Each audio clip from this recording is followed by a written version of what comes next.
So the other thing, the other reason that you might not want to choose this particular route is because there's a high chance of failure.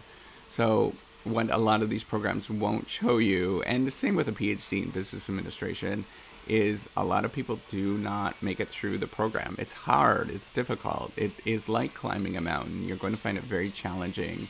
And if you can't do self-directed work, if you're not that kind of person, you're not going to have a very good cohort if you're doing anything online or part-time or anything like that. So you want to avoid that kind of program if that's the type of person you are. If you need a cohort to get you through something, they'll try to have sort of cohort effects and stuff like that. Maybe a part-time one where you can come in every quarter or something and have a discussion. That's still going to be a little bit more challenging than if you're fully immersed and you show up every day and everybody's showing up every day at work and they're PhD students and they're kind of grinding away doing the same thing. You're not going to have that cohort effect as you would when you're actually sitting down, in a sort of on-campus PhD program. The other thing is that it's going to require you, so a online program or a weekend program, it's going to require you to do a fair bit of work in your spare time, and that's going to get taxing after a while. So a month or two, or maybe 6 months or a year, that's going to be totally doable. But then after that year, it's going to become a very, very much a grind, and it's going to be difficult to do. So just know that you're going to expect that.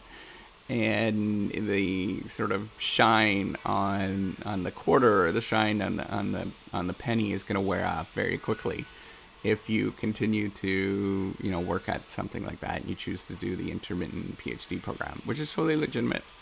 The other thing, if you are, so I wouldn't do any sort of like an evening PhD or these weekend PhDs or part-time PhDs or anything like that. If you're doing it to sort of get a boost in your income, chances are you're not going to, and you already have an MBA. So the marketplace doesn't really see a PhD in the same way that you do. Some people might sort of see it and sort of see value in it, but the marketplace generally doesn't. And you're not going to get very much of a boost in salary unless your salary is really low. And in your country, a PhD is sort of valued a lot, but in general, you're not going to see that boost in income.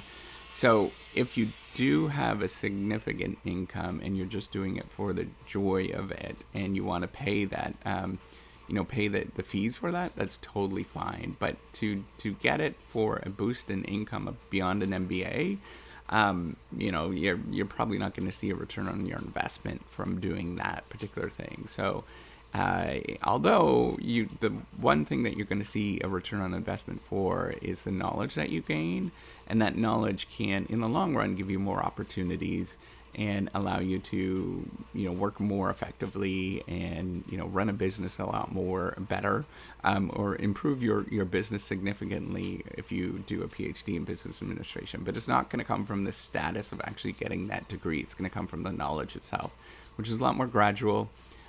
It's slower, and you're not going to see it sort of magically right away unless it's pretty unusual, a program that's pretty unusual. You're not going to get that sort of effect.